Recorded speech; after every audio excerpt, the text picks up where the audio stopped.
రాజకీయాలలో విలువలు విశ్వసనీయత అన్న పదానికి అర్థం అది. ఎన్నికలు ఎప్పుడొచ్చినా కూడా అదే విలువలు అదే విశ్వసనీయత అన్న ఒకే ఒక్క పదం మీద మళ్ళీ వైఎస్ఆర్సీపీ మళ్ళీ అఖండ మెజారిటీతో మళ్ళీ గవర్నమెంట్. కానీ ఈసారి ఫామ్ చేసినప్పుడు మాత్రం ప్రజలకు చంద్రబాబు నాయుడు నైజం పూర్తిగా అర్థమైపోతుంది. కాబట్టి మనల్ని మళ్ళీ 30 ఏళ్ళు అక్కడే కూర్చోబెట్టే విధంగా కూడా ప్రజలు ఖచ్చితంగా అడుగులు వేస్తారన్న నమ్మకం నాకుంది.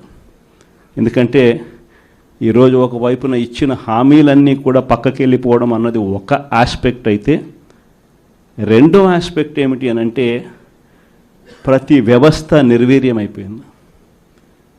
కేవలం చంద్రబాబు నాయుడు గారి ప్రభుత్వం రాక మునుపు మన ప్రభుత్వం ఉండేది.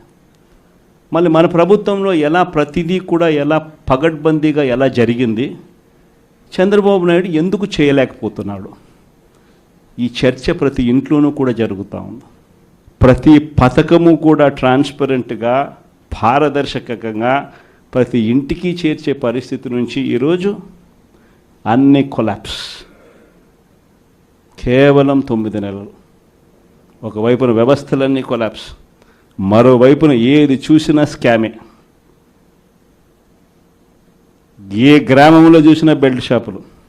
ఎమ్మెల్యే దగ్గరుండి ఆక్షన్ పాడిస్తూ ఉన్నాడు. 2 లక్షల 3 లక్షల నీ ఇష్టం. ఆ 2 లక్షలు కట్టడానికి పోలీసులు సపోర్ట్ చేస్తారు, దగ్గరుండి మద్యం అమ్మేట్టుగా.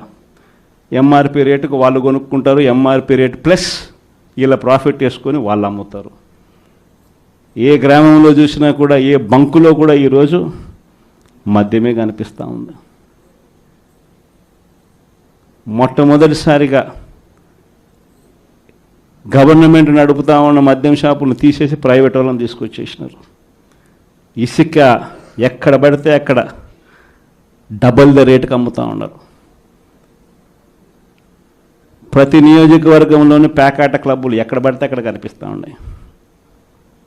ప్రతి నియోజకవర్గంలో ఏ పని జరగాలన్నా కూడా, ఫ్యాక్టరీ నడపాలన్నా, ఆ నియోజకవర్గంలో మైన్ ఒకవేళ చేస్తూ ఉంటే చేసుకోవాలన్నా, ఏదైనా కూడా నాకింత నీకింత అని ఎమ్మెల్యే దగ్గర నుంచి మొదలైతే చంద్రబాబు నాయుడు దాకా పంచుకోవడాలి.